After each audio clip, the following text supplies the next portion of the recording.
2 years ago, my daughter kicked me out of the house, giving me only $10 for the road and told me never to come back. After years of silence and lies, she suddenly called and asked to live in my new $900,000 house. But I knew it wasn't about family. It was about money. I decided to teach her a lesson once and for all. Before we continue, please subscribe to the channel and let us know where you're listening in the comments. The phone's shrill ring cut through the evening silence like a blade. I set down my crystal tumbler and stared at the glowing screen. Tatum. After 2 years of nothing, she was calling. Rain drummed against the floor-to-ceiling windows of my Bellevue home office, city lights blurring into watercolor streaks across Lake Washington. I'd been reviewing my property portfolios when the interruption came. The mahogany desk reflected the soft glow of my banker's lamp. Papers spread like battle plans across its polished surface. I let it ring twice more before answering. "Hello, Tatum. Daddy." Her voice carried that same manipulative sweetness I remembered, dripping with artificial warmth. "I've missed you so much. I wanted to invite you to family dinner this Saturday." My fingers found the edge of an old family photo tucked between investment documents. 3 smiling faces from another lifetime. I flipped it face down. Family dinner. The words tasted bitter. How thoughtful. We could catch up, maybe start fresh. Her voice cracked slightly, the practiced innocence wavering. "I know it's been complicated." Complicated. I leaned back in my leather chair, feet settling on the desk. 2 years ago, you threw me out with $10, quite the memory gap you have there. Silence stretched between us, broken only by the rain's steady percussion. I could hear her breathing change, shallow and quick. "I don't understand what wealth you're talking about, Daddy." I just thought, of course you don't know. The lie was so transparent it was almost insulting. Everyone in our old circle knew about my success. Property records were public. My transformation from broken exile to millionaire hadn't exactly been subtle. "Tell me, what's the real reason for this sudden family reunion?" Her voice became smaller, more desperate. "Can't a daughter just want to see her father?" I picked up, my tumbler swirling the amber liquid, the weight of real crystal, the burn of aged whiskey. Luxuries, that would have been fantasies. 2 years ago. Saturday evening, I assume, at the old house. Yes, 6 horse. Mum's making that roast you used to love. Your mother? I paused, letting the words hang.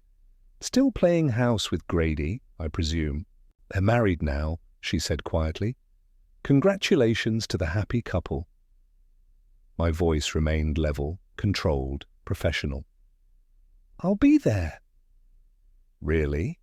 The relief in her voice was pathetic. Oh, Daddy, that's wonderful. I said, I'll be there. This should be educational for all of us. I ended the call without waiting for her response. The satisfying click of disconnection echoed in the sudden quiet. The city lights blurred through the rain-streaked glass as memories I'd buried began clawing their way back to the surface. I rose from my chair, joints protesting slightly. The whiskey burned as I drained the glass, then walked through my house like a man surveying conquered territory. Each room showcased transformation from the Italian marble foyer to the gourmet kitchen with its professional-grade appliances, but Tatum's call had cracked something open. Memory fragments spilled through like water through a broken dam. The living room triggered at first. Soft leather sectional, cashmere throws, view of manicured gardens. So different from that summer.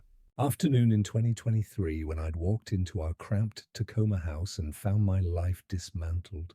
Suitcases by the front door, Lorna on the couch next to a man I'd never seen before, tall, graying at the temples, wearing my spot like he owned it. "Grady's moving in," she'd announced without looking up from her phone. "You need to leave. No preamble, no explanation." 28 years of marriage ended with the casual tone she'd used to dismiss a telemarketer. I moved through my current kitchen, fingers trailing across granite countertops. The contrast was stark then versus now. That day, dirty dishes had filled our old sink. Today, my kitchen was pristine, magazine-worthy. Tatum had emerged from her bedroom, overnight bag slung over her shoulder like she was heading to college. But her eyes held something I'd never seen before. Cold calculation. "You're a failure, Dad," she'd said, voice steady as a judge pronouncing sentence. "Mum's right. You don't belong here anymore." The $10 bill she'd pressed into my palm was still crisp, probably fresh from an ATM. "For gas," she'd explained, as if the gesture was generosity rather than insult. The memory followed me upstairs to my master bedroom. Silk curtains, king-sized bed with Egyptian cotton sheets, reading chair positioned perfectly to catch morning light from the lake. Everything chosen deliberately, expensively. The Motel 6 room had smelled of industrial disinfectant and broken dreams. Thin walls, thinner mattress, the constant hum of highway traffic just beyond cracked parking lot asphalt. I'd paid the weekly rate up front, cheaper that way, the desk clerk had explained, counting my crumpled bills twice, instant noodles for dinner, instant coffee for breakfast. The kind of existence I'd thought was permanently behind me after decades of steady work, careful saving, building what I'd believed was an unshakable foundation. On my nightstand sat a silver-framed photograph, the last family portrait before everything crumbled. Tatum at 26, still playing the devoted daughter role. Lorna with her perfect smile, already planning my disposal. And me, oblivious as a lamb approaching slaughter. Those first weeks had been the hardest. Construction cleanup jobs, restaurant, dishwashing. Anything that paid cash and didn't require references. My hands had grown rough again, shoulders aching from labor. I hadn't done since my 20s, but somewhere in that industrial-scented room, between the shame and the anger, something else had taken root. Determination, the kind that grows best in darkness. I touched the photograph's cool surface. The family in the silver frame smiled back at me. Strangers from another life. Tomorrow would remind him exactly how far he'd traveled from that broken man with $10.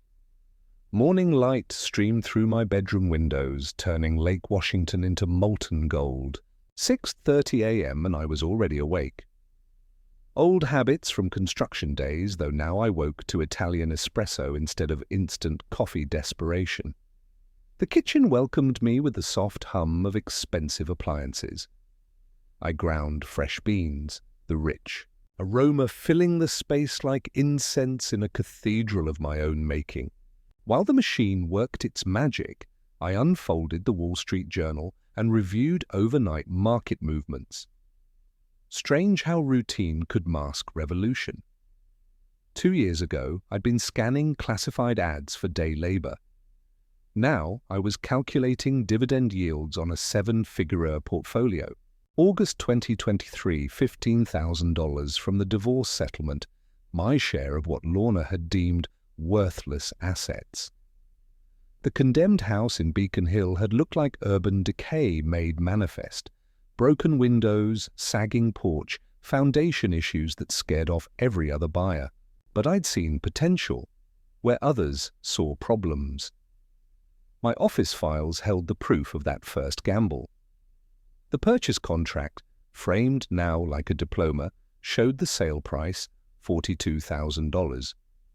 4 months of 16-hour renovation days, learning plumbing and electrical work through YouTube videos and library books. December closing, $17,000, $65,000 profit, my first real victory. The portfolio folder held the rest of the story. Property after property, each purchase more ambitious than the last. Winter 2023 became spring 2024, became summer success. Every profit reinvested, every lesson learned and applied. The turning point had come in October, a foreclosure in Queen Anne. Owner defaulted on renovation loans, bank desperate to unload. I'd walked through the half-finished shell and seen what others missed. Premium location, solid bones, work already started. 200,000 purchase price. 6 months of careful restoration. 420,000 sale price. That profit had changed everything. I sipped my espresso, rich and complex, nothing like the bitter gas station coffee that had sustained me through those early months. The bank statement in my desk drawer showed the current total, $10.4 million, net worth that would make Lorna choke on her morning smoothie.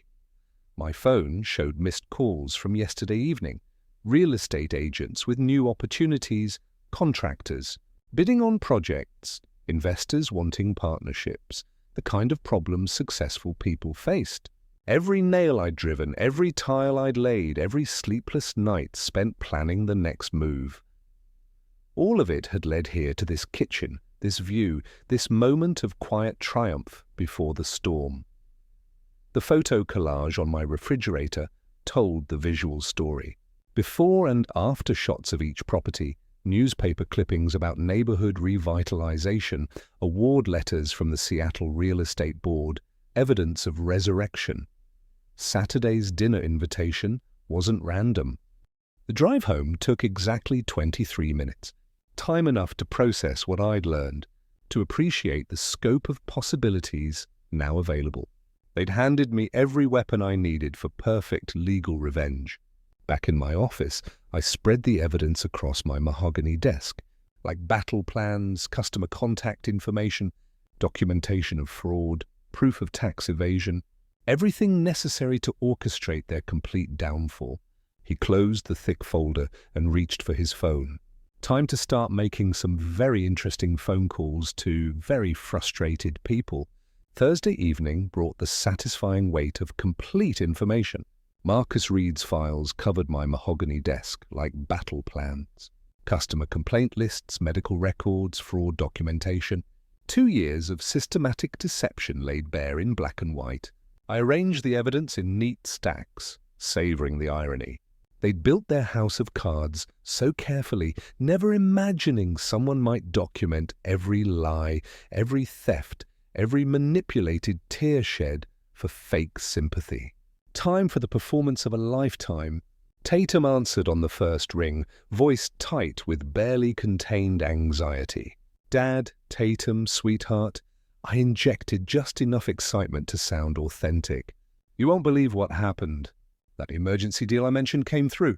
Wait, what emergency deal? I thought you lost everything. Market volatility, you know. One day you're down, the next you're up. I flipped through her fraud files while speaking, studying photographs of products that never existed. I not only recovered everything, but made an additional $3 million in the process. The silence that followed lasted exactly 8 seconds. I could practically hear the gears shifting in her head. Oh my goodness. Her voice transformed completely, desperation replaced by calculated sweetness. That's incredible. I'm so happy for you. I suppose that Saturday dinner invitation is back on the table. About Saturday, she paused, gathering her courage. I was hoping we could still have that family dinner. I've missed you so much, and I think it would be wonderful for us to reconnect as a family. The same voice that had coldly dismissed me 24 hours earlier now dripped with artificial warmth. Textbook manipulation exactly as predicted. Of course, sweetheart, family comes first. I turned to Lorna's medical records, noting the complete absence of any serious illness. Though I have to ask, how are you doing financially? You seemed concerned about something earlier. Well, she drew out the word preparing her pitch. I hate to even mention this, but I've been having some business difficulties. Nothing serious, just cash flow problems. What kind of problems? Customer complaints mostly. Some people are claiming they never received their orders, but I'm sure it's just shipping delays. The lie came so naturally I almost admired the skill. If you could spare just $200,000, it would solve everything. Give me time to sort out these misunderstandings. $200,000? Quite specific for someone with mere cash flow problems. That's a considerable amount, I said thoughtfully. Let me think about how best to help my daughter. Really? You'd consider it? The relief in her voice was palpable. Dad, you have no idea how much this means to me. We'll discuss it properly on Saturday. I'll need to move some funds around, but family is family. Thank you. Thank you so much. I can't wait to see you. I ended the call and leaned back in my chair, studying the evidence spread before me. 150,000 stolen from customers. Dozens of people she'd cheated, ignored, dismissed as unimportant. Yet she'd asked me for 200,000 without hesitation. The daughter I'd raised had become a stranger, capable of systematic fraud. The test call had confirmed my worst fears, while simultaneously providing perfect justification for what came next. He ended the call and reached for the business card Marcus Reed had included with the file. Time to introduce some very frustrated people to the concept of justice. Friday morning found me in Merritt Klein's downtown office. Complete evidence files spread across his conference table like pieces of a complex puzzle. Rain streaked the windows 40 floors above Elliott Bay, creating the perfect backdrop for planning legal warfare. This is solid evidence. Harlan. Merritt reviewed the fraud documentation with professional detachment. She's clearly committed intentional fraud, not mere business incompetence. I'd known Merritt for 15 years. Poker nights, holiday parties, the kind of friendship that survives divorce and career changes. He understood both my legal needs and emotional investment in this case. How quickly can we move once the papers are served? The timing you're requesting is aggressive, but entirely legal. He organized customer complaints into chronological order. Process server can be there at 7:30 tomorrow evening. That gives you time to arrive first. Perfect. I want her to understand that actions have consequences. Are you certain about this approach? Once we start, there's no going back. Merritt's concern was genuine, professional. Your daughter will face serious financial and possibly criminal consequences. She chose this path when she decided to steal from innocent people. The afternoon dissolved into systematic phone calls. Marcus Reed's contact list provided names, numbers, and loss amounts for 23 defrauded customers. Each conversation followed the same pattern. Initial skepticism, growing excitement, eager participation in collective legal action. Ren Sodto, a 34-year-old teacher from Tacoma, emerged as the natural spokesperson for the group. Her voice carried the controlled anger of someone who'd been professionally polite for too long. We've been trying to find her for months, she explained during our third conversation. $5,000 for a dining room set that never existed. I saved for 8 months for that furniture. You won't be alone anymore, I assured her. Professional legal representation, shared costs, maximum impact. You're serious about helping us? What's your connection to Tatum, boss? I'm a concerned citizen with access to her current location and substantial evidence of systematic fraud. By evening, Merritt's team had worked overtime preparing comprehensive lawsuit documentation. The conference room buzzed with focused energy, paralegals organizing evidence, associates researching precedents, everyone understanding the importance of perfect legal execution. Process server confirmed for tomorrow evening, Merritt announced, reviewing the final timeline. Private residence, multiple witnesses present. This will be memorable. Saturday morning brought final coordination calls. David Chen, our process server, had 20 years' experience with difficult situations. His calm professionalism promised flawless execution. Family dinner setting means emotional witnesses, he explained. Perfect for psychological impact, assuming that's your goal. Psychological impact is exactly the goal. Service will be thorough, professional, and completely legal. She'll have no grounds for procedural appeals. The legal machinery was in motion. 23 victims would finally see justice, backed by ironclad evidence and proper representation. Tatum's house of cards would collapse in front of the family that had enabled her fraud through willful ignorance. I reviewed the coordinated attack timeline one final time. Legal papers for Tatum at 7:30, maximum family impact. No escape routes. No legal technicalities. No mercy for systematic theft disguised as business failure. He left Merritt's office with legal justice in motion and reached for his phone again. Time to ensure Lorna faced her own reckoning through different channels. Saturday afternoon demanded precision timing. The legal assault on Tatum was locked and loaded, but Lorna required a different approach. Medical fraud deserved public exposure. Tax evasion warranted federal investigation.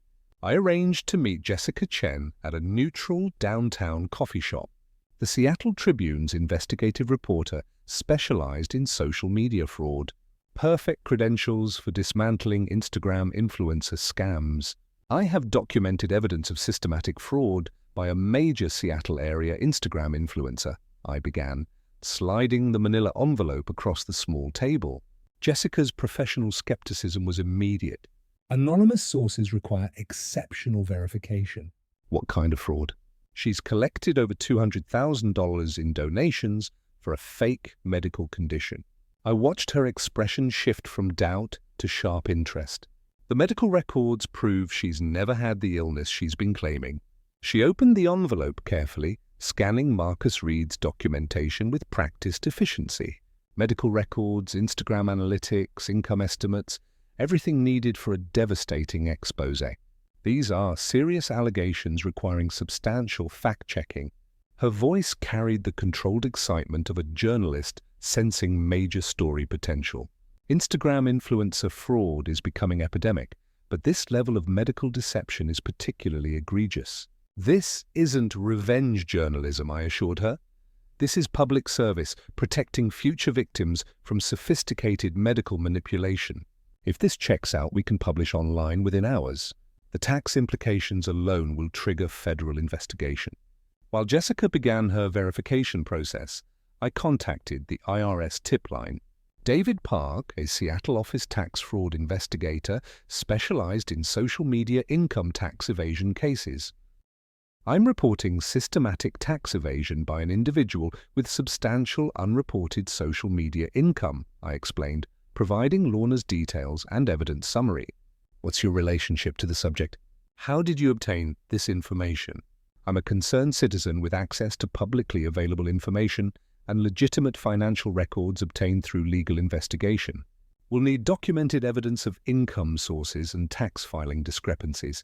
Can you provide specific dollar amounts and time periods? Complete documentation is being transmitted to your office today. Estimated unreported income exceeds $200,000 over 18 months. The coordination was flawless. Jessica would publish her expose online at ATC precisely during our family dinner. The IRS investigation would begin Monday morning with formal audit proceedings. Lorna's reputation would crumble while she sat at her own dinner table, probably checking Instagram for validation she'd never receive again. Instagram will likely shut down her account once this goes viral, Jessica noted during our final coordination call. That's actually perfect timing. Maximum impact, minimum recovery time. The tax investigation will take months, but the reputation damage is immediate and permanent. Justice comes in many forms. Sometimes social consequences are more effective than legal ones. By 5:30, both attacks were coordinated and ready. Legal papers for Tatum at 7:30, media destruction for Lorna at 8 May. A perfect storm of consequences for 2 years of systematic deception and family betrayal. I closed my laptop and checked my watch.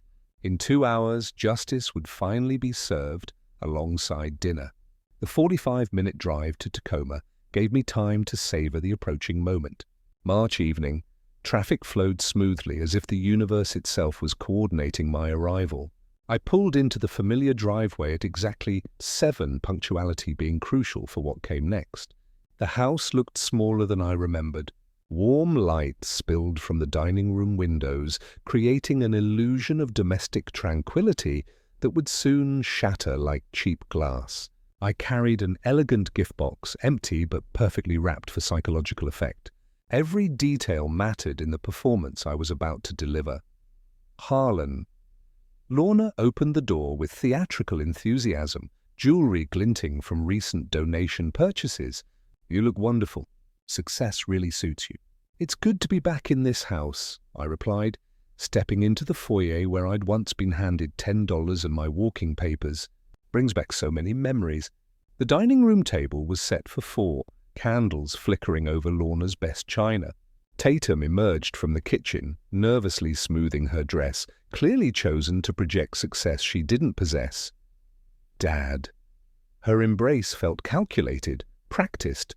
I'm so glad you could make it despite everything that happened recently. Water under the bridge, sweetheart. I placed the gift box prominently on the side table. I brought a special surprise for everyone, but good things come to those who wait. Grady nodded from his position near the television, uncomfortable in formal attire, but trying to play supportive husband. His discomfort was palpable. The man clearly sensed undercurrents he couldn't identify. Dinner conversation flowed with forced pleasantries. Lorna played gracious hostess while Tatum built confidence for her financial pitch. I checked my watch discreetly. 7:25, 5 minutes until the first surprise arrived. We were thinking. Tatum began right on schedule. Since you've been so successful with investments, maybe we could discuss a family partnership. Family is everything, Lorna added, reaching across to squeeze my hand. We should always be there for each other, absolutely. I agreed, watching the second-hand sweep toward 7:30. Success suits you too, Tatum. You look like someone who's really figured things out. The irony was delicious. Here she sat, discussing investment opportunities while hiding from defrauded customers, planning to request money from the fathers she'd discarded like garbage. It's not really a loan, Tatum continued, warming to her rehearsed pitch. More like a partnership between father and daughter. $200,000 would solve some immediate cash flow issues and position us for amazing returns. 200,000? I repeated thoughtfully. That's quite specific. The doorbell rang at precisely 7:30. Tatum froze mid-sentence, confusion flickering across her features. Were we expecting someone? How unexpected, I said, barely containing my satisfaction. What remarkable timing.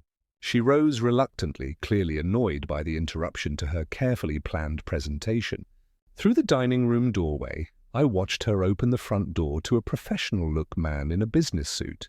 Tatum Voss, I have legal documents for you from the King County Superior Court. The color drained from her face instantly. What? There must be some mistake. You're being served with a class action lawsuit regarding fraudulent business practices and customer deception. Please sign here acknowledging receipt. This is ridiculous. Lorna called from the dining room. We're having a family dinner here. But I could see Tatum's hands shaking as she fumbled with the legal papers. Reality crashing through her carefully constructed facade like a wrecking ball through tissue paper.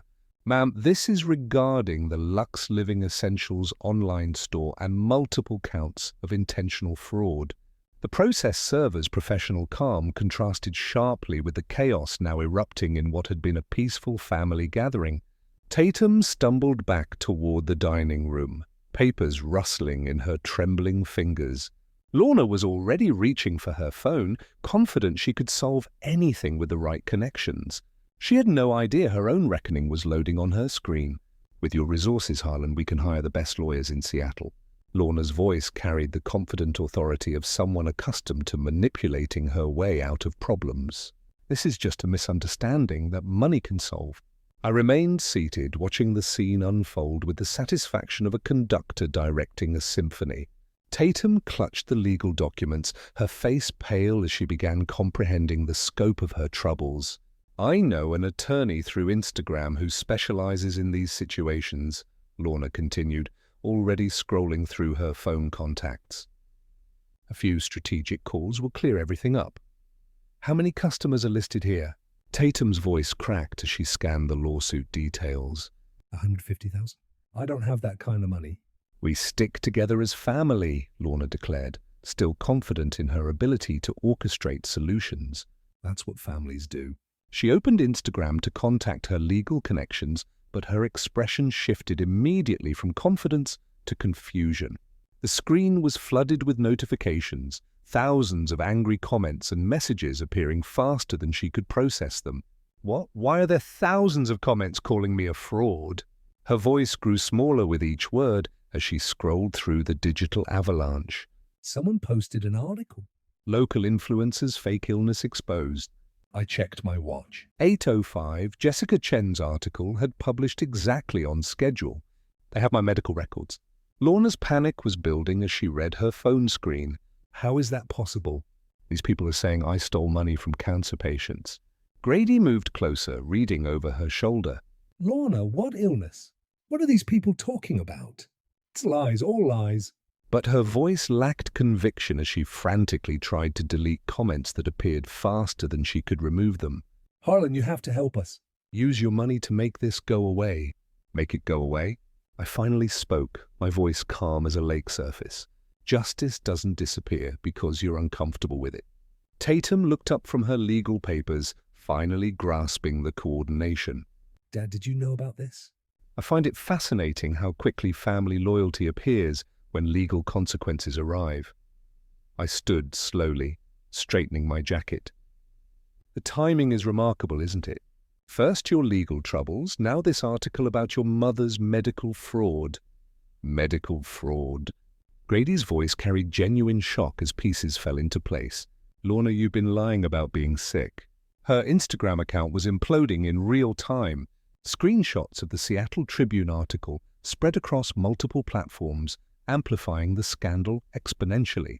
Comments ranged from disappointed followers demanding refunds to angry donors threatening legal action. This is coordinated, Lorna whispered, the full scope of her destruction becoming clear. Someone planned this. I already gave you both my surprise, I said, moving toward the door as chaos reached its crescendo. It's called accountability. You can't just leave us like this. Tatum's desperation was complete now. Both women realizing their last hope for salvation was walking away. We're family. I paused at the threshold, savoring the moment I'd waited 2 years to deliver. 2 years ago, you threw me out with $10 and called me worthless. My voice carried the weight of every humiliation, every sleepless night in that industrial motel. Every moment of grinding poverty they dismissed. Tonight you learned what that was really worth. The door closed behind me with the finality of justice served cold and complete. Through the window, I could see both women staring at their phones, watching their carefully constructed lives collapse in real time, while Grady backed away from the wreckage of his marriage. 4 months later, I stood on a Hawaiian beach, watching the sun dissolve into the Pacific Ocean. The warm sand beneath my feet felt like the opposite of everything that Industrial Motel had represented. Poverty, humiliation, desperation replaced by choice, abundance, and peace. Merritt had called that morning with. She now worked commercial cleaning jobs while living in a studio apartment, her glamorous lifestyle replaced by harsh economic reality. Grady had filed for divorce in May, protecting his business assets while distancing himself from his wife's criminal behavior. Even passive enablers face consequences when fraud reached sufficient scale. My phone buzzed with a real estate alert. Another property opportunity in downtown Seattle, another chance to build legitimate wealth through actual skill rather than manipulation. I'd expanded my portfolios systematically, each success built on honest evaluation and hard work. You seem so peaceful here, said Rebecca, the attorney I'd met during my Yellowstone trip last month. She was intelligent, successful, honest, everything my previous family relationships had lacked. Like you've let go of something heavy. I learned that some people earn their place in your life, I replied, watching waves erase footprints in the sand. Others simply occupy space until you realize their true value. 3 years ago, I'd measured my worth by their approval. Now I understood that real value came from character, integrity, and the courage to demand justice when betrayed. The $10 they'd handed me wasn't an insult. It was accurate assessment of what they thought family loyalty was worth, but they had miscalculated everything else. The vacation rental behind us represented choice rather than necessity. The investment portfolio generated passive income that would compound for decades. The relationships I'd built were based on mutual respect rather than manipulation or need. Sometimes I wondered if Tatum had learned anything from her consequences. Court-ordered community service at a homeless shelter might teach her what real hardship looked like. Perhaps watching actual struggling families would provide perspective on the customers she'd defrauded. Lorna would probably never change. Narcissists rarely developed insight from consequences, but at least her ability to harm others was permanently diminished. Public exposure had destroyed her platform and credibility. The sun disappeared into the horizon, painting the sky in shades of gold and crimson. Tomorrow I'd fly home to Seattle, where new opportunities waited alongside the satisfaction of justice achieved through patience and proper channels. 2 years ago, they'd left me with $10 and called me worthless. Today I understood my true value had nothing to do with their opinions and everything to do with my character. If you like this story, please like this video, subscribe to the channel, and share your impressions of this story in the comments. To listen to the next story, click on the box on the left. Thank you for watching. Tatum was drowning, probably Lorna too, and they needed a life preserver. The $10 gift giver was ready to discuss terms. I finished my coffee and moved to the office, settling into my chair with the satisfaction of a general surveying a battlefield. Property listings waited on my computer screen, investment opportunities that would have been impossible dreams just months ago. The morning stretched ahead, full of possibilities. For the first time in years, I controlled every single one. Then my phone rang again. 40 hours passed before the second call came. I'd spent Thursday morning reviewing acquisition contracts, fresh coffee steaming beside financial projections that would have seemed impossible 3 years ago. The March rain drummed steadily against my office windows, creating the perfect soundtrack for business. My phone buzzed. Lorna's name appeared on the screen like a ghost from another lifetime. I removed my reading glasses deliberately, set them beside the contract I'd been reviewing, let it ring 3 times before answering. "Hello, Lorna. Harren." Her voice carried that same syrupy sweetness she'd perfected during our marriage. "I hope I'm not interrupting anything important." "You never worried about that before." I leaned back in my leather chair, pen poised over a notepad. "What do you need?" It's about Tatum. The rehearsed tremor in her voice was almost artistic. "She's facing an unexpected financial crisis." And I thought, well, as her father, background noise filtered through the connection, papers rustling, whispered urgency I couldn't quite make out. What kind of crisis? I kept my voice neutral, professional, the same tone I'd use with a contractor trying to inflate estimates. Poor business decisions.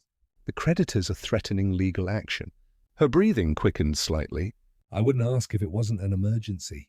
She could lose everything. "Tell him about the legal troubles," came clearly through the phone. Tatum's voice sharp with anxiety. Lorna's pause lasted exactly 3 seconds. "I mean, the situation is quite serious." How serious? I wrote performance on my notepad, circled it twice. Just 50,000 would solve the immediate crisis. The number tumbled out too quickly, too practiced. I know it's a lot, but ask for more, Mum. Tatum's coaching carried perfectly through whatever cheap speakerphone they were using. The silence that followed could have cut glass. "I see." I set down my pen, amazed at how transparent desperation made people. And what makes you think I have that kind of money lying around? Well, I heard Lorna's voice cracked like thin ice. People talk, about your success. People talk about many things. I swiveled my chair toward the window, watching rain streak down glass that probably costs more than their monthly rent. Not all of it accurate. Harlan, please.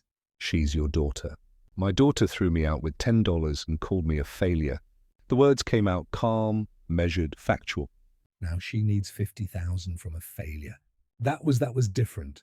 She was upset. She was honest.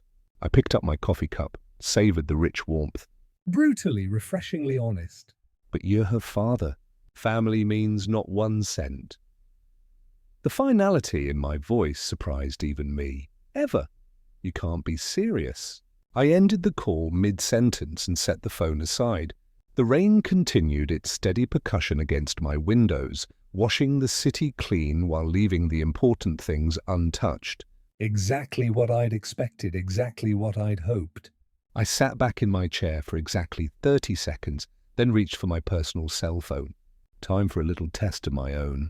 Friday morning brought crisp sunlight through my office windows, transforming Lake Washington into hammered silver. I'd spent the previous evening planning my approach, and now sat with fresh coffee phone recording app ready, prepared to confirm what I already suspected. The call to Tatum would settle everything. I practiced my defeated tone twice, then dialed her